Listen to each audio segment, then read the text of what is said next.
नमस्कार दोस्तों, स्वागत है आपका गौरव ज्ञान एकेडमी पर। उम्मीद करती हूँ आप सभी स्वस्थ होंगे। तो आज हम यूपी पुलिस कांस्टेबल भर्ती परीक्षा 2024 जो कि 17 और 18 फरवरी को आज आयोजित हो चुकी थी, उसका क्वेश्चन आंसर्स देखेंगे और एक्सप्लेनेशन सहित।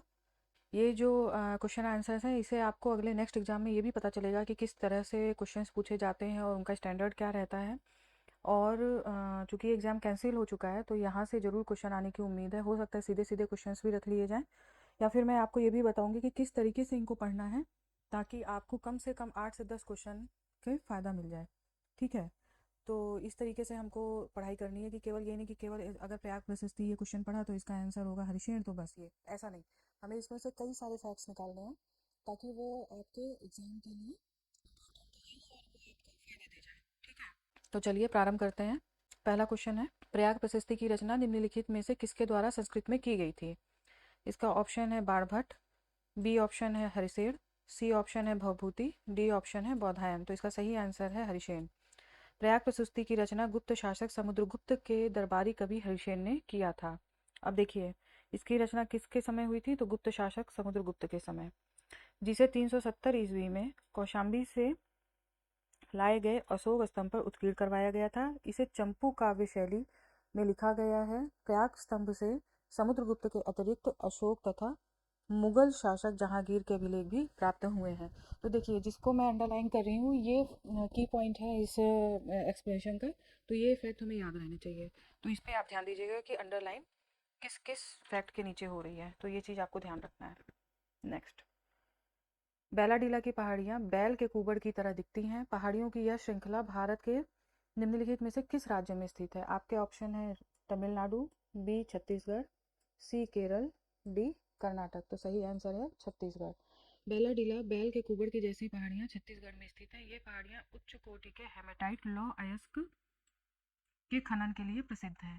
अब देखिए, यहाँ से एक ये भी क्वेश्चन बन सकता है कि बैलाडीला की पहाड़ियाँ किस अयस्क से संबंधित हैं? तो हेमेटाइट लौह अयस्क के खनन के लिए। अंगूर की खेती, उपज और कटाई को निम्नलिखित में से किस नाम से जाना जाता है? इसके ऑप्शन है पिसीकल्चर, बी सेरीकल्चर, सी विटीकल्चर, डी हॉर्टिकल्चर। तो सही आंसर आपका है विटीकल्चर। देखिए, पिसीकल्चर जो है वो आपका मत्स्य पालन से है, सेरीकल्चर आपका रेशम पालन से है, और ये हॉर्टिकल्चर आपका बागवानी से संबंधित है। तो अब यही व्याख्या भी जहाँ तक दिया हुआ है, हाँ यही है, पिसीकल्चर मत्स्य पालन से और हॉर्टिकल्चर बागवानी से। निम्नलिखित में से किस राज्य के कुछ हिस्सों में 400 साल पहले नहर सिंचाई की एक स्थानीय प्रणाली विकसित हुई थी जिसे कुल्ल कहा जाता है? तो आपके ऑप्शन है ए कर्नाटक, बी गुजरात, सी हिमाचल प्रदेश, और डी आपका केरल। तो सही आंसर इसका हिमाचल प्रदेश है। कुल्ल के बारे में जानिए क्या है कि लगभग 4 शताब्दी पूर्व गुरुत्व आधारित नहर सिंचाई की एक स्थानीय प्रणाली कुल्ल विकसित की गई। कुल्ल का शाब्दिक अर्थ है पानी के चैनलों को मोड़ना। इसमें सतही जल को पतली नहरों के माध्यम से खेती की तरफ मोड़ दिया जाता था। ठीक है, नेक्स्ट क्वेश्चन देखते हैं। कुमार संभवम निम्नलिखित में से किस लेखक की साहित्यिक कृति है? तो आपके ऑप्शन है ए भारवी, बी कल्लड़, सी महाकवि कालिदास, और डी महादेवी। तो इसके सही आंसर आपका कालिदास है। कल्लड़ की रात तरंगड़ी है, भारवी की किरातार्जुनीयम है, ये बुक्स हैं। चलिए देखते हैं। कुमार संभव महाकवि कालिदास की रचना है। कालिदास की अन्य रचनाएं हैं ऋतु संहार, मालविकाग्निमित्रम, अभिज्ञान शाकुंतलम और रघुवंशम। किरातार्जुनीय भारवी की और रास तरंगड़ी कल्हड़ की रचना है। विश्व स्वास्थ्य संगठन का मुख्यालय निम्नलिखित में से किस स्थान पर है? आपके ऑप्शन है जिनेवा स्विट्जरलैंड, बी है एम्स्टर्डम नीदरलैंड, सी है ब्रुसेल्स बेल्जियम, और डी है फ्रांस पेरिस। सही आंसर आपका ए जिनेवा स्विट्जरलैंड।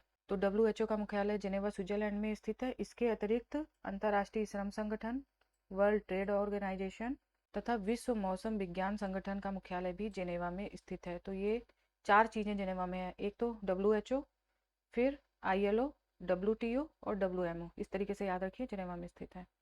पेरिस में यूनेस्को का तथा ओसीईडी का, जबकि ब्रुसेल्स में नाटो का मुख्यालय स्थित है। ये मैंने अभी जो मई की मैगजीन कराई है उसमें भी बताया है। इसी देश की शहरी क्षेत्रों में रहने वाली आनुपातिक जनसंख्या में वृद्धि को निम्नलिखित में से क्या कहा जाता है? आपके ऑप्शन है अनियोजित विकास, बी शहरीकरण, डी औपनिवेशीकरण, सी औपनिवेशीकरण, डी ग्रामीकरण। तो आपका सही आंसर है बी शहरीकरण। इसमें स्पष्ट देखिए दिख रहा है ग्रामीकरण, अनियोजित विकास। आप जानते हैं अनियोजित विकास क्या है। औपनिवेशीकरण, जैसे कि भारत कंपनी शासन या उसके बाद ब्रिटिश क्राउन के तहत था, तो वो औपनिवेशीकरण का उदाहरण है। ग्रामीकरण एक जनसांख्यिकी तथा सामाजिक प्रक्रिया जिसमें शहरी जनसंख्या गांवों की तरफ प्रवास करती है, तो इसका मतलब हो गया ग्रामीकरण। नेक्स्ट, सुरहताल प्रसिद्ध अभयारण्य है जिसमें साइबेरिया और अन्य ठंडे क्षेत्रों से कई प्रवासी पक्षी भी आते हैं। उत्तर प्रदेश के निम्नलिखित में से किस जिले में यह स्थित है? आपके ऑप्शन है ए एटा, बी बलिया, सी गोंडा, डी संत कबीरनगर। तो सही आंसर है आपका बलिया। प्रवासी पक्षियों के लिए एक प्रसिद्ध सुरहताल एक गोखू झील है जो कि बलिया जिले में स्थित है। तो आपको याद रखना है कि ये सुरहताल जो है एक तो गोखू झील है, इसके अलावा यहाँ जो साइबेरिया क्षेत्र के प्रवासी पक्षी आते हैं, ये ध्यान रखना है आपको। उत्तर प्रदेश में स्थित भदोही निम्नलिखित में से किस कला के लिए प्रसिद्ध है? आपके ऑप्शन है चिकनकारी, बी है कालीन बुनाई, सी है साड़ी बुनाई, डी है चमकीले मिट्टी के बर्तन। तो इसका सही आंसर है कालीन बुनाई। चिकनकारी जो है आपका लखनऊ से संबंधित है। निम्नलिखित में से उत्तर प्रदेश का कौन सा प्रसिद्ध लोक नृत्य धान और मक्के की खेती के दौरान किया जाता है? तो ऑप्शन आपका है ए रसिया, बी चरकुला, सी हुरका बॉल और डी कजरी। तो सही आंसर इसका है हुरका बॉल। हुरका बॉल लोक नृत्य उत्तर प्रदेश तथा उत्तराखंड में धान एवं मक्के की खेती के दौरान किया जाता है। चरकुला और रसिया ये दोनों ब्रज क्षेत्र के हैं। कजरी पूर्वांचल और बिहार का लोक नृत्य है। निवेश मित्र मोबाइल एप्लीकेशन भारत के निम्नलिखित में से किस राज्य की एक पहल है? तो आपके ऑप्शन है तेलंगाना, बी उत्तर प्रदेश, सी गुजरात, डी आसाम। तो सही आंसर इसका है बी उत्तर प्रदेश। निवेश मित्र मोबाइल एप्लीकेशन उत्तर प्रदेश की एक पहल है। यह राज्य के उद्यमियों जो कि उत्तर प्रदेश में निवेश करना चाहते हैं या अपना उद्योग स्थापित करना चाहते हैं के लिए एक सिंगल विंडो सिस्टम है। उत्तर प्रदेश राजस्व संहिता 2006 के अनुसार एक अवधि या पट्टे वचनबंध या अनुदान के तहत धारित भूमि खंड को निम्नलिखित में से क्या कहा जाता है? तो इसका आंसर होगा बी धृति। इसके अन्य ऑप्शन देख लीजिए, बाग भूमि, समेकित और कृषि भूमि को इंग्लिश में देखिए होल्डिंग भी कहते हैं, ध्यान रखना है इसे। UPSSF का पूरा नाम बताइए। आपके ऑप्शन है Uttar Pradesh solid security force, Uttar Pradesh special security force, Uttar Pradesh social security force, Uttar Pradesh social source force.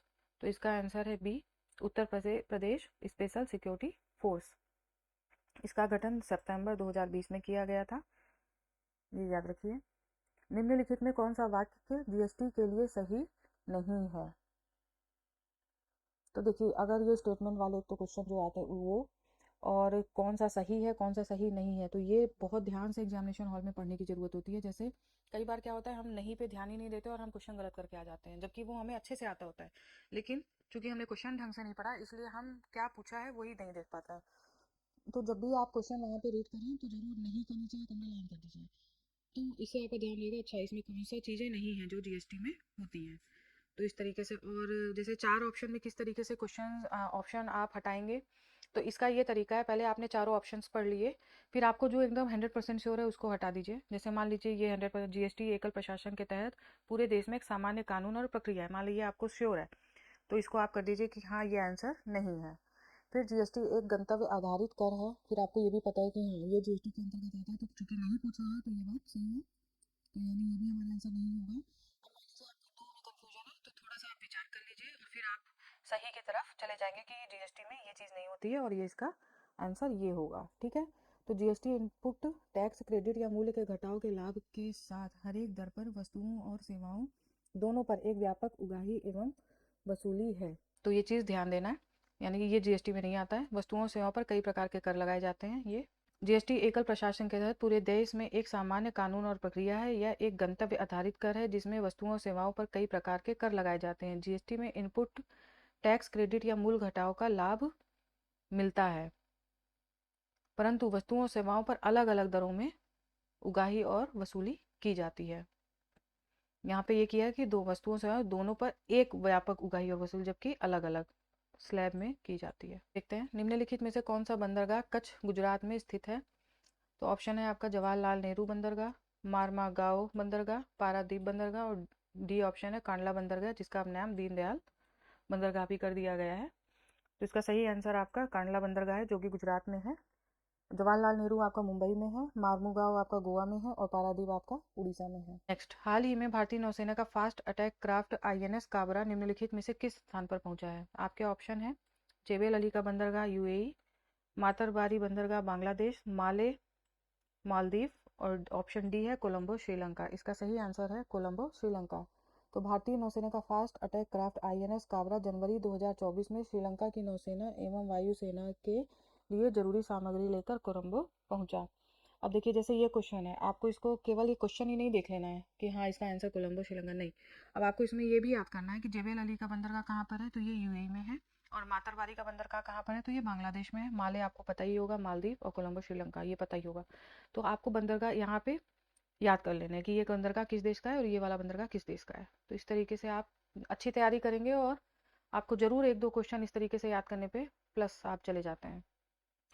निम्नलिखित में से कौन खुदाई खिदमतगार का संस्थापक था? ऑप्शन है आपके मौलाना आज़ाद, बी ऑप्शन है मोहम्मद अली जिन्ना, सी ऑप्शन है बदरुद्दीन तैयब जी और डी ऑप्शन है खान अब्दुल गफ्फार खान। तो सही आंसर आपका होगा खान अब्दुल गफ्फार खान। खुदाई खिदमतगार की स्थापना 1929 ईस्वी में खान अब्दुल गफ्फार खान ने भारत के उत्तरी पश्चिमी सीमा प्रांत में अंग्रेजों के विरुद्ध अहिंसक संघर्ष के लिए किया। इसे लाल कुर्ती आंदोलन भी कहा जाता है। निम्नलिखित में से किसने हाल ही में कोच्चि लक्षद्वीप समूह सबमरीन ऑप्टिकल फाइबर कनेक्शन का उद्घाटन किया? ए अमित शाह जी ने, बी नरेंद्र मोदी जी ने, सी डॉक्टर S जयशंकर और डी आपके श्री राजनाथ सिंह ने। इसका सही आंसर होगा नरेंद्र मोदी ने। Kochi Lakshadweep submarine optical fibre connection का उद्घाटन जनवरी 2024 में प्रधानमंत्री नरेंद्र मोदी के द्वारा किया गया। यह परियोजना लक्षद्वीप द्वीप समूह को हाई स्पीड इंटरनेट सुविधा प्रदान करने के उद्देश्य से शुरू की गई है। ये जितने भी ये करंट अफेयर है आसपास के जनवरी फरवरी की, ये सब मैंने अपने क्रॉनिकल मैगजीन में कवर किए हैं। अगर आपने देखा होगा तो आपको ये मिल जाएगा। केंद्रीय मंत्रिमंडल ने हाल ही में भारत और निम्नलिखित में से किस देश के बीच प्रवासन और गतिशीलता समझौते को मंजूरी दी? A Sri Lanka, B Nepal, option C Italy और ऑप्शन डी है जर्मनी। तो इसका सही आंसर है इटली। केंद्रीय मंत्रिमंडल ने दिसंबर 2023 में भारत एवं इटली के मध्य प्रवासन एवं गतिशीलता समझौते को मंजूरी दी। इस समझौते के अंतर्गत दोनों के छात्रों तथा कामगारों को शिक्षा और रोजगार के बेहतर अवसर प्रदान करने पर बल दिया गया। निम्नलिखित में से किसमें लैक्टिक एसिड होता है? तो इसका ऑप्शन है ए दही, बी सिरका, सी पालक और डी इमली। तो सही आंसर इसका है ए दही। दही में लैक्टिक एसिड होता है, सिरके में आपका एसिटिक एसिड होता है, इमली में आपका टार्ट्रिक एसिड होता है और पालक में आपका ऑक्जेलिक एसिड होता है। और देखिए पालक इसमें टमाटर में भी आपका ऑक्जेलिक होता है। तो इस तरीके से आप ध्यान रख सकते हैं। ऑप्शन में हाँ, एसिटिक एसिड लैक्टिक दही में, सिरके में आपका एसिटिक एसिड, इमली में टार्टरिक, पालक में ऑक्जेलिक। 10 की जनगणना कराने की जिम्मेदारी निम्नलिखित में से किस मंत्रालय पर है? ऑप्शन आपका है आवासीय एवं शहरी मामलों का मंत्रालय, बी ऑप्शन है योजना मंत्रालय, सी ऑप्शन है सूचना एवं प्रसारण मंत्रालय, डी ऑप्शन है गृह मंत्रालय। तो इसका सही आंसर होगा गृह मंत्रालय। भारत में 10 की जनगणना कराने की जिम्मेदारी गृह मंत्रालय के अंतर्गत रजिस्ट्रार जनरल एवं जनसंख्या आयुक्त कार्यालय की है। भारत का सबसे बड़ा अंतर्विभागीय अभिसरण कार्यक्रम ऑपरेशन कायाकल्प निम्नलिखित में से किस राज्य की सरकार के द्वारा शुरू किया गया?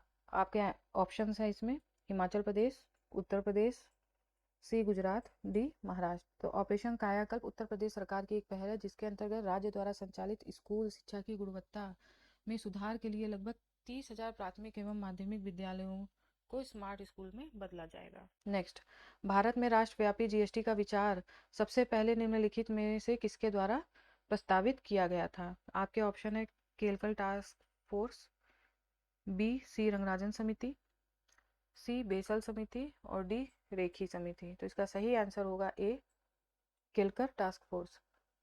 GST का विचार सर्वप्रथम 2000 में केलकर टास्क फोर्स द्वारा किया गया था। इसे 1 जुलाई 2017 को पूरे देश में लागू किया गया। ये डेट याद रखिएगा, 1 जुलाई 2017। भारत का निम्नलिखित में से कौन सा पड़ोसी देश भारत के साथ भूमि सीमा साझा नहीं करता?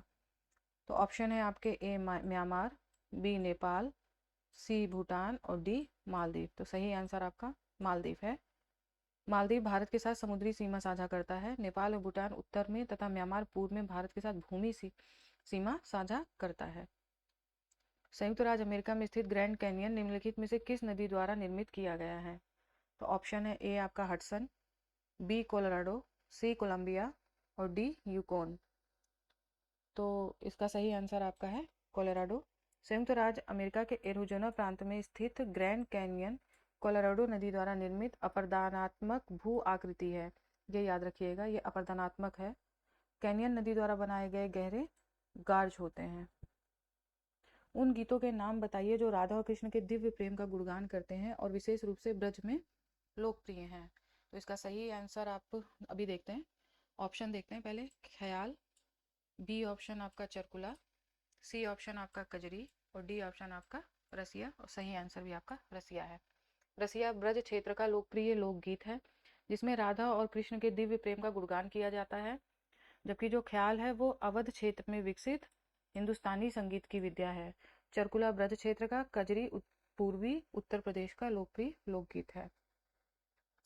वस्त्र मंत्रालय ने निम्नलिखित में से किसका उत्पादन करने वाले किसानों की सुविधा के लिए पाट मित्रों एप्लीकेशन लॉन्च किया था?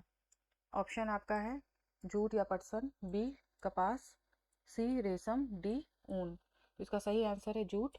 वस्त्र मंत्रालय द्वारा जूट पटसन किसानों की सुविधा के लिए पाट मित्रों application jute corporation of India द्वारा लॉन्च किया गया था। देखिए ये भी मैंने कराया है मेरे, अगर आप क्रॉनिकल में जाएंगे देखेंगे तो ये क्वेश्चन भी आपको दिख जाएगा वहाँ पर। निम्नलिखित में से किसने संविधान के प्रत्येक पृष्ठ के किनारों को डिजाइन किया था और इसे कलाकृतियों से सजाया था? तो इसके ऑप्शन है आपके श्री नंदलाल बोस, श्री प्रेम बिहारी नारायण रायजादा, श्री सैयद हैदर रजा, श्री जैमिनी राय। तो सही आंसर आपका है श्री नंदलाल बोस। संविधान के प्रत्येक पृष्ठ के किनारों को प्रसिद्ध चित्रकार नंदलाल बोस ने डिजाइन किया था।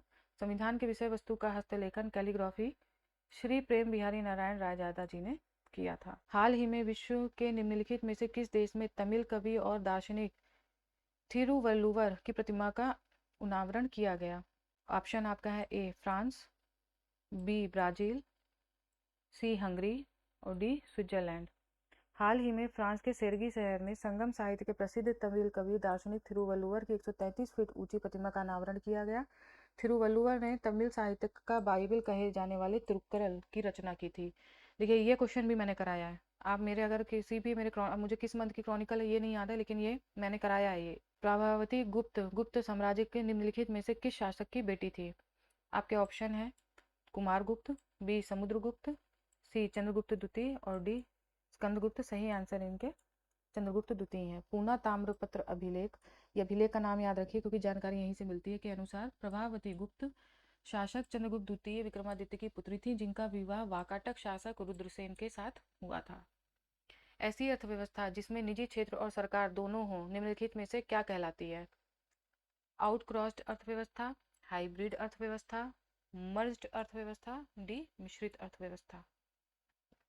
तो आपका सही आंसर है डी मिश्रित अर्थव्यवस्था। ऐसी अर्थव्यवस्था जिसमें निजी क्षेत्र और सरकार दोनों की भागीदारी हो मिश्रित अर्थव्यवस्था कहलाती है और भारत मिश्रित अर्थव्यवस्था का उदाहरण है। भारतीय राष्ट्रीय आंदोलन की निम्नलिखित में से किस घटना के बाद रविन्द्रनाथ टैगोर ने अपना दर्द और गुस्सा व्यक्त किया था और अपनी नाइटहुड की उपाधि का त्याग किया था? तो इसका ऑप्शंस है जलियांवाला बाग नरसंहार, बी ऑप्शन लाला लाजपत राय पर पुलिस का लाठीचार्ज, सी ऑप्शन बंगाल का विभाजन और डी ऑप्शन है आपका कोमागाटा मारू हादसा। तो इसका सही आंसर है ए जलियांवाला बाग हत्याकांड। जी हाँ, जो कि 1919 की घटना है। इससे व्यथित होकर रविन्द्रनाथ टैगोर ने नाइटहुड की उपाधि को त्याग किया था। उन्होंने नाइटहुड की उपाधि को उन्हें नाइटहुड सर की उपाधि से वर्ष 1915 में सम्मानित किया गया था। निम्नलिखित में से किस एप्लीकेशन का उद्देश्य नागरिक के डिजिटल दस्तावेज वॉलेट में प्रामाणिक डिजिटल दस्तावेज तक पहुंच प्रदान करके नागरिकों का डिजिटल सशक्तिकरण करना है? तो इसके ऑप्शन है आपका मतदाता हेल्पलाइन, डिजी लॉकर, सी उमंग और डी ऑप्शन है पीएमओ इंडिया। तो इसका सही आंसर है डिजी लॉकर। भारत सरकार के इलेक्ट्रॉनिक एवं सूचना प्रौद्योगिकी मंत्रालय द्वारा लॉन्च किए गए डिजी लॉकर का उद्देश्य नागरिकों के डिजिटल दस्तावेज वॉलेट में प्रामाणिक डिजिटल दस्तावेजों तक पहुंच प्रदान करके नागरिकों का डिजिटल सशक्तिकरण करना है। इसे वर्ष 2015 में लॉन्च किया गया था। निम्नलिखित में से किस बैंक ने रुपे नेटवर्क पर भारत का पहला कारपोरेट क्रेडिट कार्ड लॉन्च किया था? तो ऑप्शन है आईसीआईसीआई बैंक, बी ऑप्शन है एसबीआई, सी ऑप्शन है कैनरा और डी ऑप्शन है इंडसइंड बैंक। तो इसका सही आंसर है इंडसइंड बैंक।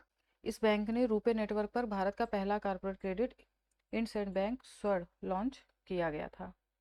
नेक्स्ट, उत्तर प्रदेश राजस्व संहिता 2006 के अनुसार राज्य सरकार प्रत्येक जिले में कितने कलेक्टर, इसमें सहायक या अतिरिक्त कलेक्टर शामिल नहीं है, नियुक्त करेगी? तो ऑप्शन है आपके 1, 2, सी ऑप्शन 3 और डी ऑप्शन आपका 4।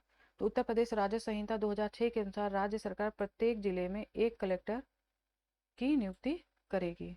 नेक्स्ट, यायात्सो भारत के निम्नलिखित में से किस राज्य केंद्र शासित प्रदेशों में स्थित पहला जैव विविधता विरासत स्थल है?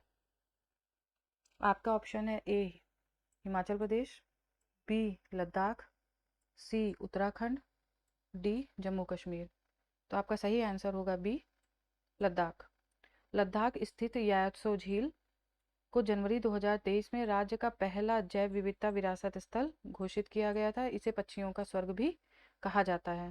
ध्यान रखिए, बहुत अच्छा क्वेश्चन है ये। निम्नलिखित में से कौन सी एक व्यापक और दूरदर्शी पहल है जिसका उद्देश्य उत्तर प्रदेश राज्य में महिलाओं को सुरक्षा, सलामती और आत्मनिर्भरता के लिए सशक्त बनाना है?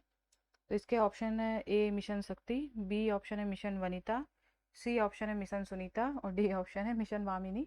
तो इसका सही आंसर है मिशन शक्ति। आइए देखते हैं। हाँ जी, उत्तर प्रदेश सरकार ने अक्टूबर 2020 में राज्य में महिलाओं की सुरक्षा, सलामती और आत्मनिर्भरता के लिए सशक्त बनाने हेतु मिशन शक्ति पहल को शुरू किया था। उत्तर प्रदेश की राज्य सीमा निम्नलिखित में से किस राज्य की सीमा को नहीं छूती है? इसमें सीधे सीधे दिख रहा है कि तेलंगाना को नहीं छूती है। चलिए और ऑप्शन भी देख लेते हैं। बिहार, सी उत्तराखंड और डी हरियाणा। इसका सही आंसर है आपका तेलंगाना। उत्तर प्रदेश की राज्य की सीमा 8 राज्यों से लगती है, जिसमें उत्तराखंड, हिमाचल, हरियाणा, राजस्थान, मध्य प्रदेश, छत्तीसगढ़, झारखंड और बिहार। यह तेलंगाना को स्पर्श नहीं करती है। अब देखिए, इसको याद करने का क्या तरीका है। मध्य प्रदेश से कौन से प्रदेश अलग होके बना था? आपका नया राज्य जो बना था वो बना था झारखंड और छत्तीसगढ़। तो ये 3 प्रदेश आपको याद हो गए उत्तर प्रदेश से, मध्य प्रदेश, झारखंड, छत्तीसगढ़। फिर आपका उत्तराखंड अलग हुआ था यूपी से उसी समय। तो आप इसको याद रखिए, उत्तराखंड को। इसके बाद फिर हरियाणा, बिहार और हिमाचल, ये 3 बचते हैं, राजस्थान। तो इस तरीके से आप याद कर सकते हैं। चलिए आगे बढ़ते हैं। भारतीय संविधान के अनुसार अनुच्छेद 14, 18 निम्नलिखित में से किस अधिकार से संबंधित है? ऑप्शन है आपका संवैधानिक उपचारों का अधिकार, ऑप्शन बी आपका समता का अधिकार, ऑप्शन सी शोषण के विरुद्ध अधिकार, ऑप्शन डी धर्म की स्वतंत्रता का अधिकार। तो सही आंसर है आपका बी समता का अधिकार या समानता का अधिकार। भारतीय संविधान का भाग 3 12 से 35 मूल अधिकारों से संबंधित है, जिसमें 14 से 18 समता के अधिकारों से संबंधित है। इसके मुख्य उपबंध इस तरह से हैं। तो अनुच्छेद 14 में दिया हुआ है विधि के समक्ष समानता एवं कानूनों का समान संरक्षण। अनुच्छेद 15 में आपको, अगर आप पढ़ेंगे तो इसमें धर्म, जाति, लिंग इस आधार पर भेदभाव का विरोध करता है। पूरा आपको बेयर एक्ट में दिख जाएगा। अनुच्छेद 16 लोक सेवाओं में अवसर की समानता की बात करता है। अस्पृश्यता की अंत की बात करता है अनुच्छेद 17, और अनुच्छेद 18 उपाधियों का अंत की बात करता है। ठीक है। सोल्जरिंग विद डिग्निटी निम्नलिखित में से किस दिग्गज भारतीय सैन्य अधिकारी पर लिखा गया उपन्यास है? तो आपके ऑप्शन है PVC captain Vikram Batra, field marshal Sam Manekshaw, C option है फील्ड मार्शल के.एम. करियप्पा और डी ऑप्शन है सीडीएस विपिन रावत। तो आपकी सही आंसर है इसमें marshal Sam Manekshaw. Soldiering with dignity पुस्तक 1971 के युद्ध में महत्वपूर्ण भूमिका निभाने वाले फील्ड मार्शल सैम मानेकशॉ पर लिखा गया उपन्यास है। आगे बढ़ते हैं। कॉरपोरेट्स को राष्ट्रीय विकास में प्रभावी योगदानकर्ता बनाने के लिए नियामक और प्रशासनिक ढांचे की जिम्मेदारी भारत के निम्नलिखित में से किस मंत्रालय के अंतर्गत आती है? आपके ऑप्शन है सहकारिता मंत्रालय, बी योजना मंत्रालय, सी कारपोरेट मामलों का मंत्रालय, डी आवास एवं शहरी मामलों का मंत्रालय। तो सही आंसर है आपका कारपोरेट मामलों का मंत्रालय। कॉरपोरेट्स के राष्ट्रीय विकास में प्रभावी योगदानकर्ता बनाने के लिए नियामक एवं प्रशासनिक ढांचे की जिम्मेदारी भारत सरकार के कॉरपोरेट मामलों के मंत्रालय के अंतर्गत आती है। मामल्लपुर उत्सव निम्नलिखित में किस राज्य का त्योहार है? तो आपके ऑप्शन है ए गुजरात, बी तमिलनाडु, सी कर्नाटक और डी उड़ीसा। तो इसका सही आंसर होगा बी तमिलनाडु। मामल्लपुर उत्सव तमिलनाडु के मामल्लपुर महाबलीपुरम में मनाया जाने वाला एक नृत्य उत्सव है। महाबलीपुरम एक यूनेस्को विरासत स्थल है जिसे पल्लव राजाओं द्वारा स्थापित किया गया था। यहाँ पे पल्लव राजाओं ने मंदिर बनवाए थे, ये वो स्थल है। निम्नलिखित में से कौन सा व्यय केंद्र सरकार की भौतिक या वित्तीय संपत्तियों के निर्माण में के अलावा अन्य उद्देश्यों के लिए किया जाता है? ऑप्शन है आपका कर व्यय, राजस्व व्यय, सी पूंजीगत व्यय और डी अत्यधिक व्यय। तो इसका सही आंसर आपका राजस्व व्यय है। देखिए आप सबसे पहले ये सीखिए कि किस तरीके से हमें क्वेश्चन को वहाँ एग्जामिनेशन हॉल में टैकल करना है। जैसे अगर 4 ऑप्शन है, आप बिल्कुल आपको कुछ नहीं पता इसमें क्या है, तो अत्यधिक व्यय, कुछ ऐसा कोई व्यय आपने कभी पढ़ा नहीं होगा, इसको क्रॉस करिए। कर व्यय कोई मतलब नहीं, कभी नहीं पढ़ा होगा, ये क्रॉस करिए, इसको हटा दीजिए। अब आपका बचा पूंजीगत व्यय और राजस्व व्यय। फिर क्वेश्चन को पढ़िए कि कौन सा व्यय केंद्र सरकार की भौतिक या वित्तीय संपत्तियों के निर्माण के अलावा अन्य उद्देश्यों के लिए किया जाता है। तो आप इसके लैंग्वेज से भी समझ पा रहे होंगे कि पूंजीगत व्यय नहीं हो सकता, क्योंकि पूंजीगत व्यय जो होता है वो वित्तीय परिसंपत्तियों के निर्माण के लिए किया जाता है। इसके अतिरिक्त जो अन्य व्यय हैं वो राजस्व व्यय का प्रयोग किया जाता है, व्याख्या में स्पष्ट दिया हुआ है। तो इसका आंसर आपका राजस्व व्यय होगा। तो कई बार आप लैंग्वेज से भी पकड़ सकते हैं कि नहीं, इसका सही आंसर तो ये होना चाहिए, ये नहीं जाएगा। तो अगर आपको कुछ भी नहीं आता है तब केंद्र सरकार की भौतिक या वित्तीय परिसंपत्तियों के निर्माण के लिए पूंजीगत व्यय का प्रयोग किया जाता है। इसके अतिरिक्त अन्य व्यय के लिए राजस्व व्यय का प्रयोग किया जाता है। निम्नलिखित में से कौन उत्तर प्रदेश के जिलों में सर्वोच्च रैंकिंग वाले पुलिस अधिकारी हैं कमिश्नरी के अलावा? तो इसके ऑप्शन है डीसीपी पुलिस उपायुक्त, PSI police sub inspector, ACP सहायक पुलिस आयुक्त, एसपी पुलिस अधीक्षक। तो सही आंसर आपका होगा एसपी पुलिस अधीक्षक। उत्तर प्रदेश के जिलों में सर्वोच्च रैंकिंग के पुलिस अधिकारी एसपी अथवा वरिष्ठ पुलिस अधीक्षक एसएसपी होता है। निम्नलिखित में से कौन सी फसल खरीफ की फसल नहीं है? आपके ऑप्शन है सोयाबीन, बी ऑप्शन है मूंगफली, सी ऑप्शन है गेहूं और डी ऑप्शन है मक्का। तो सोयाबीन, मक्का, मूंगफली, धान आदि खरीफ की फसल है, जबकि गेहूं आपकी रबी की फसल है। निम्नलिखित में से किस घटना के कारण गांधी जी ने 1922 में असहयोग आंदोलन स्थगित किए थे? आपका ऑप्शन है बंगाल का विभाजन, बी ऑप्शन है चौराचारी घटना, सी ऑप्शन है लाला लाजपत राय पर लाठीचार्ज की घटना और डी ऑप्शन है जलियांवाला बाग नरसंहार। तो इसका सही ऑप्शन होगा चौरी चौरा घटना। असहयोग आंदोलन 5 सितंबर 1920 को रॉलेट एक्ट एवं जलियांवाला बाग नरसंहार के विरुद्ध महात्मा गांधी के नेतृत्व में शुरू किया गया था। ये डेट याद रखिए, 5 सितंबर 1920। अहिंसक जन आंदोलन था। 4 फरवरी 1922 में गोरखपुर में हुए चौरी चौरा घटना के कारण महात्मा गांधी ने इस आंदोलन को वापस ले लिया था। तो ये दोनों डेट आप याद रखिए। उत्तर प्रदेश में राजकीय स्वतंत्रता संग्राम संग्रहालय शहीद स्मारक निम्नलिखित में से किस स्थान पर स्थापित है? तो आपका ऑप्शन है A Meerut, B option Chauri Chaura, C option Ganga Ghat, D option Mathura. तो सही आंसर आपका ए मेरठ। राजकीय स्वतंत्रता संग्राम संग्रहालय मेरठ में स्थित है। इसकी स्थापना वर्ष 1997 में की गई थी। उत्तर प्रदेश ने हाल ही में किस क्षेत्र में पीएमजेएवाई के कार्यान्वयन के लिए 2023 में पुरस्कार प्राप्त किया है? तो इसका ऑप्शन देख लेते हैं। ए उद्योग, बी स्वास्थ्य सेवा, सी शिक्षा, डी कृषि। इसका आपका सही आंसर है बी। उत्तर प्रदेश ने हाल ही में स्वास्थ्य सेवा के क्षेत्र में प्रधानमंत्री जन आरोग्य योजना के कार्यान्वयन के लिए 2023 में प्रथम पुरस्कार प्राप्त किया।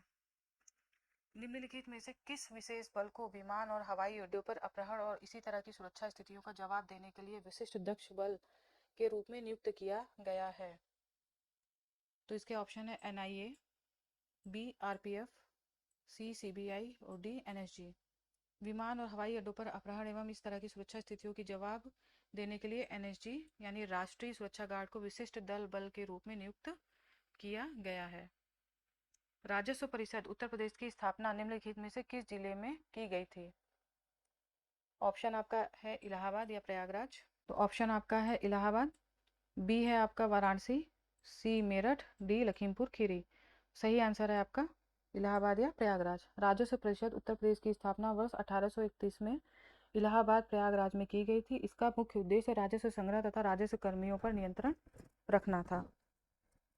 नेक्स्ट, निम्नलिखित में से किस राज्य के ब्लॉक ने नीति आयोग द्वारा घोषित एस्पिरेशनल ब्लॉक प्रोग्राम की पहली डेल्टा रैंकिंग में दूसरा स्थान प्राप्त किया? देखिए दूसरा स्थान पूछा है, पहला स्थान नहीं पूछा है। तो ए आपका ऑप्शन है हरियाणा, बी ऑप्शन है तेलंगाना, सी ऑप्शन है महाराष्ट्र, डी ऑप्शन है उत्तर प्रदेश। तो सही आंसर इसका है उत्तर प्रदेश। नीति आयोग द्वारा घोषित एस्पिरेशनल ब्लॉक प्रोग्राम की पहली डेल्टा रैंकिंग में दूसरा स्थान उत्तर प्रदेश के कौशाम्बी ब्लॉक को मिला था। प्रथम स्थान तेलंगाना के तिरयानी ब्लॉक को दिया गया था। ये क्वेश्चन भी मैंने अपने किसी न किसी क्रॉनिकल में कराया है करंट अफेयर्स में। निम्नलिखित में से किस देश ने 2024 में ब्रिक्स समूह में शामिल होने से इनकार कर दिया था? ऑप्शन है आपके ईरान, बी रसिया, सी अर्जेंटीना, डी भारत। सही आंसर है इसका अर्जेंटीना। वर्ष 2023 में मिस्र, सऊदी अरब, संयुक्त अरब अमीरात, ईरान, इथियोपिया तथा अर्जेंटीना को ब्रिक्स में शामिल होने का न्योता मिला था। अर्जेंटीना ने ब्रिक्स में शामिल होने से इनकार किया था। ये क्वेश्चन भी आपको मेरी करंट अफेयर की मैगजीन में मिल जाएगा, मैंने ये कराया है। प्रधानमंत्री ने संत मीराबाई जन्मोत्सव में भाग लिया जो में संत मीराबाई की 525वीं जयंती मनाने का कार्यक्रम था। तो इसके ऑप्शन है मथुरा, बी कुर्की, सी द्वारका, डी ऋषिकेश। तो इसका सही आंसर है मथुरा। प्रधानमंत्री ने नवंबर 2023 में मथुरा में मीराबाई के 525वें जन्मदिवस पर आयोजित संत मीराबाई जन्मोत्सव में भाग लिया। इस अवसर पर उन्होंने मीराबाई की स्मृति में डाक टिकट एवं सिक्का भी जारी किया। हाल ही में चिराग चंद्रशेखर शेट्टी ने किस खेल से संबंधित मेजर ध्यानचंद खेल रत्न पुरस्कार 2023 जीता? इसमें आपका ऑप्शन है ए क्रिकेट, बी बैडमिंटन, सी तीरंदाजी और डी कुश्ती। इसका सही आंसर आपका है बी बैडमिंटन। वर्ष 2023 का मेजर ध्यानचंद खेल रत्न पुरस्कार चिराग चंद्रशेखर रेड्डी तथा सात्विक साईराज को दिया गया। ये दोनों बैडमिंटन के खिलाड़ी हैं। चंद्रयान 3 के लैंडर का नाम क्या है? ऑप्शन है आपका विज्ञान, बी प्रज्ञान, सी आदित्य और डी आपका है विक्रम। तो सही आंसर आपका है विक्रम। चंद्रयान 3 के लैंडर का नाम विक्रम तथा रोवर का नाम प्रज्ञान है। इसे इसरो द्वारा 14 जुलाई 2023 को LVM M4 प्रक्षेपण यान द्वारा लॉन्च किया गया था। निम्नलिखित में से कौन सा भारत में पुलिस का सर्वोच्च सम्मान है?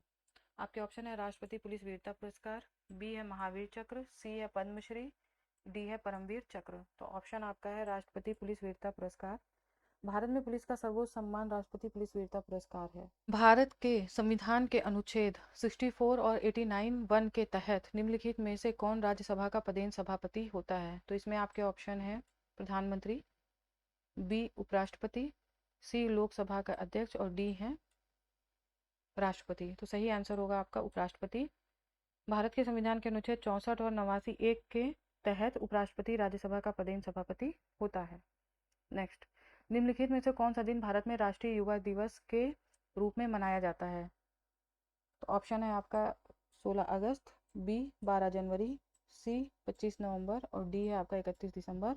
इसका सही आंसर होगा आपका 12 जनवरी। ये स्वामी विवेकानंद के जयंती के उपलक्ष्य में मनाया जाता है, जिसे राष्ट्रीय युवा दिवस के रूप में हम जानते हैं। निम्नलिखित में से किस मंत्रालय के पास जनसंचार के विभिन्न माध्यमों और प्रिंट मीडिया के विनियमन के माध्यम से सरकारी नीतियों, योजनाओं और कार्यक्रमों के बारे में जानकारी प्रसारित करने की जिम्मेदारी है? तो इसके ऑप्शन है आवासीय एवं शहरी मामलों का मंत्रालय, बी ऑप्शन है योजना मंत्रालय, सी ऑप्शन है सूचना और प्रसारण मंत्रालय, डी ऑप्शन है गृह मंत्रालय। आपका सही आंसर है सूचना और प्रसारण मंत्रालय। जनसंचार के विभिन्न माध्यमों और प्रिंट मीडिया के विनियमन के माध्यम से सरकारी नीतियों, योजनाओं और कार्यक्रमों के बारे में जानकारी प्रसारित करने की जिम्मेदारी सूचना तथा प्रसारण मंत्रालय की है। सरकार का वह खाता जो केवल चालू वित्तीय वर्ष से संबंधित है इसमें शामिल है। तो आपका ऑप्शन है आउटकोस्ट बजट, राजस्व बजट, पूंजीगत बजट और कर बजट। तो आपका सही आंसर है राजस्व बजट। सरकार का राजस्व खाता केवल चालू वित्तीय वर्ष से संबंधित है या राजस्व बजट में शामिल होता है। मथुरा के पास मठ के एक मंदिर में किन शासकों की विशाल मूर्तियां प्रतिष्ठापित की गई थी? तो आपके ऑप्शन है ए गुप्त, बी मौर्य, सी कुषाण और डी चोल। तो इसमें सही आंसर है आपका कुषाण। मथुरा के आसपास मठ के एक मंदिर से कुषाण शासकों की विशाल मूर्तियां प्राप्त हुई थी। कुषाण काल में मथुरा एवं गांधार, अफगानिस्तान गांधार जो मूर्तिकला के प्रमुख केंद्र थे। निम्नलिखित में से भारत के किस बंदरगाह को अरब सागर की रानी के नाम से जाना जाता है? इसमें आपके ऑप्शन है ए मुंबई, बी कोच्चि, सी मोरमुगाओ और डी आपका कोलकाता। तो इसका सही आंसर है बी कोच्चि। भारत के पश्चिमी घाट पर केरल स्थित कोच्चि बंदरगाह को अरब सागर की रानी के रूप में जाना जाता है। कोच्चि प्राचीन काल से ही पश्चिम एशिया, यूनान एवं अरब से व्यापार का प्रमुख केंद्र रहा है। मुगाओ गुफाएं जिन्हें हजारों बुद्धों की गुफाएं भी कहा जाता है, निम्नलिखित में से किस देश से संबंधित हैं? आपके ऑप्शन है नेपाल, बी थाईलैंड, सी भारत और डी चीन। तो सही आंसर इसका आपका चीन है। हजारों बुद्धों की गुफाएं के नाम से प्रसिद्ध मोगाओ की गुफाएं चीन के गौस प्रांत में स्थित है। इन गुफाओं को 1000 वर्षों के काल में खोदा गया है। उत्तर प्रदेश में कुंभ मेला का उत्सव किन नदियों के संगम पर मनाया जाता है? तो आपके ऑप्शन है गंगा, यमुना और पौराणिक सरस्वती, कावेरी, सरयू और पौराणिक सरस्वती, नर्मदा और ब्रह्मपुत्र, ऑप्शन डी तापी और नर्मदा। तो आपका आंसर इसमें है गंगा, यमुना और पौराणिक सरस्वती। कुंभ मेला का उत्सव प्रयागराज शहर में गंगा, यमुना, पौराणिक सरस्वती नदियों के संगम पर प्रत्येक 12 वर्ष में मनाया जाता है। यह भारत का सबसे बड़ा मेला है। उत्तर प्रदेश वित्तीय निगम निम्नलिखित में से किसके विकास के लिए वित्तीय सहायता प्रदान करने में महत्वपूर्ण भूमिका निभाता है? तो आपके ऑप्शन है कृषि, स्वास्थ्य सेवा, शिक्षा और उद्योग। तो सही आंसर है उद्योग है। 1954 में स्थापित उत्तर प्रदेश में वित्तीय निगम राज्य में उद्योगों के विकास के लिए वित्तीय सहायता प्रदान करता है। इसका मुख्यालय कानपुर में स्थित है। उत्तर प्रदेश का दुधवा राष्ट्रीय उद्यान निम्नलिखित में से किस जिले में स्थित है? ऑप्शन है आपका लखीमपुर खीरी, बी प्रयागराज, सी मेरठ, डी शाहजहांपुर। तो सही आंसर आपका लखीमपुर खीरी है। बाघ संरक्षण के लिए प्रसिद्ध दुधवा नेशनल पार्क उत्तर प्रदेश के लखीमपुर खीरी जिले में स्थित है। इसकी स्थापना 1977 ईस्वी में की गई थी। तो देखिए दुधवा नेशनल पार्क जो है वो बाघ संरक्षण के लिए है। एनआईए का पूर्ण रूप बताइए। ऑप्शन है आपका national incubation agency, national investigation agency, new investigation agency, D है नेशनल इन्वेस्टिगेशन एजेंसी। तो आपका सही आंसर है B national investigation agency. B option और डी ऑप्शन में तो कोई अंतर ही नहीं है, नेशनल है ना। तो जब भी अगर आपको सेम ऐसे ऑप्शन मिले तो आप पहला ऑप्शन टिक करिए, लास्ट वाला नहीं, क्योंकि चांसेस हैं कि ये सही माना जाता है। या तो हटता है क्वेश्चन। एनआईए का पूर्ण रूप नेशनल इन्वेस्टिगेशन एजेंसी है। इसकी स्थापना वर्ष 2008 में 26/11 के मुंबई आतंकी हमले के उपरांत की गई थी। क्यात निम्नलिखित में से किस देश की आधिकारिक मुद्रा है? तो ऑप्शन है आपका ए श्रीलंका, बी म्यांमार, सी तुर्की, डी अफगानिस्तान। क्यात म्यांमार की आधिकारिक मुद्रा है। सही आंसर आपका म्यांमार है। श्रीलंका की मुद्रा है रुपया जो अपना है, अफगानिस्तान की अफगानी और तुर्की की मुद्रा है लीरा।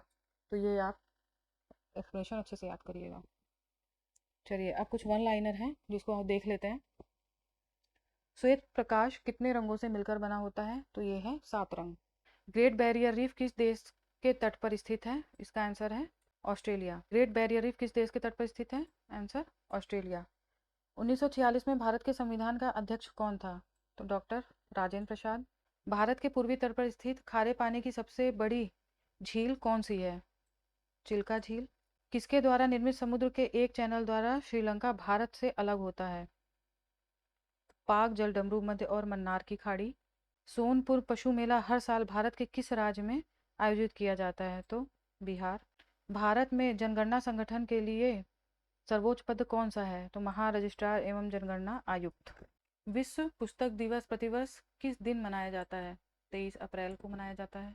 नालको का पंजीकृत कार्यालय किस स्थान पर है? तो भुवनेश्वर, उड़ीसा में। उत्तर प्रदेश का राजकीय वृक्ष कौन सा है? अशोक। उत्तर प्रदेश का भदोही किस कला के लिए प्रसिद्ध है? तो कालीन बुनाई। अकबर का मकबरा कहाँ पर स्थित है? तो ये सिकंदरा, आगरा में। कौन सा सोशल मीडिया प्लेटफॉर्म पेशेवर नेटवर्किंग एवं नौकरी तलाशने के लिए सबसे उपयुक्त है? तो लिंक्डइन। बनारस हिंदू विश्वविद्यालय की स्थापना पंडित मदन मोहन मालवीय ने किसके सहयोग से की थी? एनी बेसेंट के सहयोग से। ब्रजभूमि के नाम से मशहूर मथुरा किसकी जन्मस्थली है? श्री कृष्ण की। विमुद्रीकरण को किस नाम से जाना जाता है? नोटबंदी के नाम से। टंका किस देश की मुद्रा है? बांग्लादेश की। ईमेल में भरोसेमंद स्रोत बनाकर दुर्भावनापूर्ण कारणों के लिए संवेदनशील जानकारी प्राप्त करने का प्रयास क्या कहलाता है? फिरिंग। हाल ही में अमित शाह ने कहां पर cooperative dairy federation of India की आधारशिला रखी थी? ये आनंद, गुजरात में।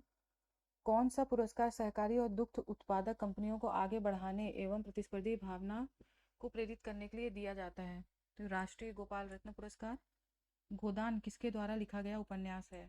मुंशी प्रेमचंद जी के द्वारा। भारत का सर्वोच्च नागरिक पुरस्कार कौन सा है? भारत रत्न। भारत का संविधान दिवस किस दिन मनाया जाता है? तो ये 26 नवंबर। गुड़ी पड़वा किस राज्य का वसंत समय का त्योहार है? महाराष्ट्र का। राष्ट्रीय मानवाधिकार आयोग का कार्यालय कहाँ स्थित है? आंसर है नई दिल्ली। साइबर क्राइम की शिकायत दर्ज करने के लिए हेल्पलाइन नंबर क्या है? तो 1930। उत्तर प्रदेश की टैगलाइन क्या है? सुरक्षा आपकी, संकल्प हमारा। आर्यभट्ट परीक्षण विज्ञान अनुसंधान संस्थान उत्तराखंड के किस जिले में स्थित है? आंसर नैनीताल। G20 का पूर्ण रूप क्या है? Group of 20। टोक्यो किस देश की राजधानी है? Answer Japan. नर्मदा नदी किस में मिलती है? अरब सागर में। थंगका किस राज्य की सबसे लोकप्रिय कला है? आंसर सिक्किम। 2016 में विमुद्रीकरण के समय भारत के प्रधानमंत्री कौन थे? आंसर नरेंद्र मोदी। नीली क्रांति किससे संबंधित है? मत्स्य पालन एवं उत्पादन से। टाटा स्टील लिमिटेड के संस्थापक कौन थे? जमशेदजी नुसरवान जी टाटा। वर्तमान में इलाहाबाद हाई कोर्ट में स्वीकृत जजों की संख्या कितनी है? 160। भारत की स्वतंत्रता के बाद उत्तर प्रदेश के प्रथम मुख्यमंत्री कौन थे? आंसर है गोविंद बल्लभ पंत। दक्षिण भारत की सबसे ऊंची चोटी किस पर्वत श्रृंखला में स्थित है?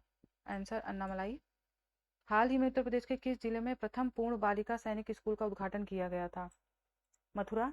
ये जितने क्वेश्चन अभी ये करंट के हैं, ये सब 2-3 महीने की क्रॉनिकल में, जैसे फरवरी में आपका एग्जाम था तो दिसंबर जनवरी फरवरी सारे वहीं से आपके आए हुए हैं। ये भी मेरे क्रॉनिकल में आपको मिलेगा, जो मैंने करंट अफेयर कराए ये मिलेगा ही आपको।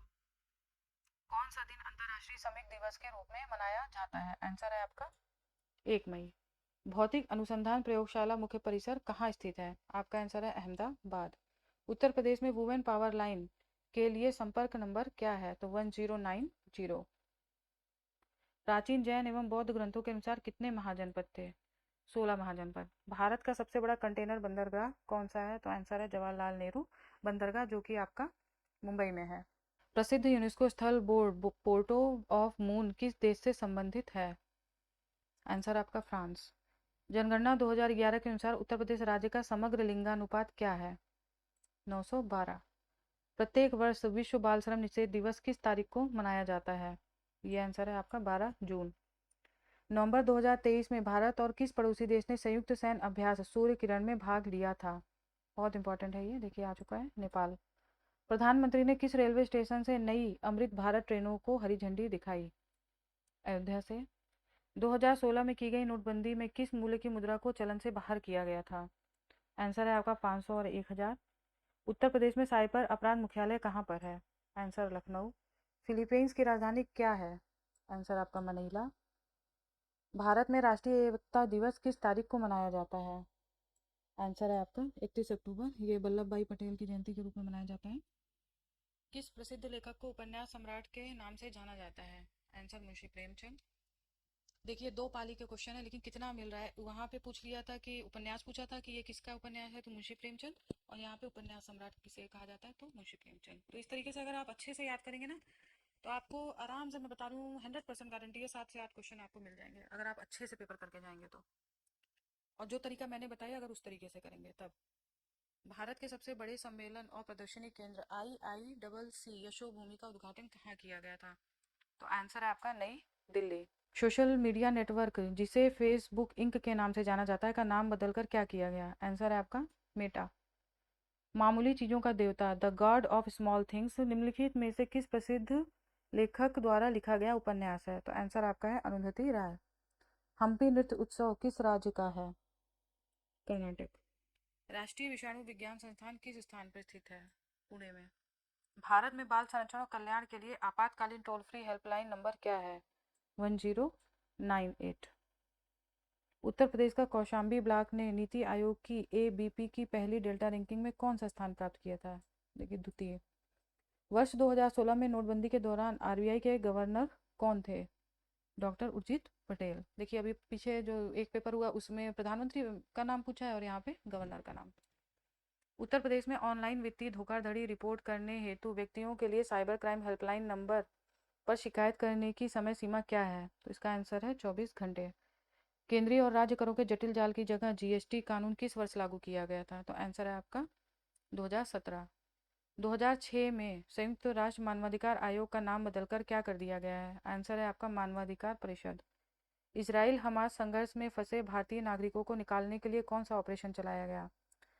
तो आंसर है आपका ऑपरेशन अजय। अक्टूबर 2023 में भारत और किस पड़ोसी देश ने आर्थिक और प्रौद्योगिकी सहयोग समझौते की बातचीत फिर से शुरू की है? आंसर है श्रीलंका। उत्तर प्रदेश में सर्वोच्च रैंकिंग का पुलिस अधिकारी कौन है? डीजीपी, पुलिस महानिदेशक। किस वायसराय ने ब्रिटिश शासन के दौरान बंगाल का विभाजन किया था? तो करजन। व्यावसायिक उपयोग के लिए सब्जियों, फूलों और फल उगाना किस नाम से जानते हैं हम? हॉर्टिकल्चर। वर्ष 2011 में जनगणना कितने चरणों में किया गया था? आंसर 2। किस क्रिकेटर को वर्ष 2023 का अर्जुन पुरस्कार दिया गया? आंसर मोहम्मद शमी। भारत में राष्ट्रीय बालिका दिवस किस दिन मनाया जाता है? आंसर है 24 जनवरी। मधुशाला के लेखक कौन है? तो अमिताभ बच्चन जी के पिताजी Harivansh Rai Bachchan. Mobile application M passport किस मंत्रालय द्वारा लॉन्च किया गया है? आंसर है आपका विदेश मंत्रालय। प्रधानमंत्री ने उत्तर प्रदेश में स्वरवेद मंदिर का उद्घाटन कहाँ पर किया? आंसर वाराणसी। और लास्ट क्वेश्चन है, भारत का सर्वोच्च सैन्य पुरस्कार कौन सा है? तो आंसर है परमवीर चक्र। तो देखिए, इस तरह से दोनों पालियों के क्वेश्चन हमने हल कर लिए। इसे आप फटाफट देखिए और तरीका भी जानिए कि कैसे एग्जाम हॉल में हमें क्वेश्चन को टैकल करना है। तो चलिए, अगर आप मेरे चैनल पर नए हैं तो प्लीज़ मेरे चैनल को सब्सक्राइब कीजिए, लाइक कीजिए और शेयर कीजिए, ताकि मुझे भी मोटिवेशन मिलता रहे और आपके परीक्षा की तैयारी तो होती ही रहेगी, जो भी लेटेस्ट वीडियो आएंगे वो आप तक पहुँचेंगे। तो आज यहीं तक। उम्मीद करती हूँ कि आपको मेरा काम पसंद आया होगा। तो आपका दिन शुभ हो। धन्यवाद।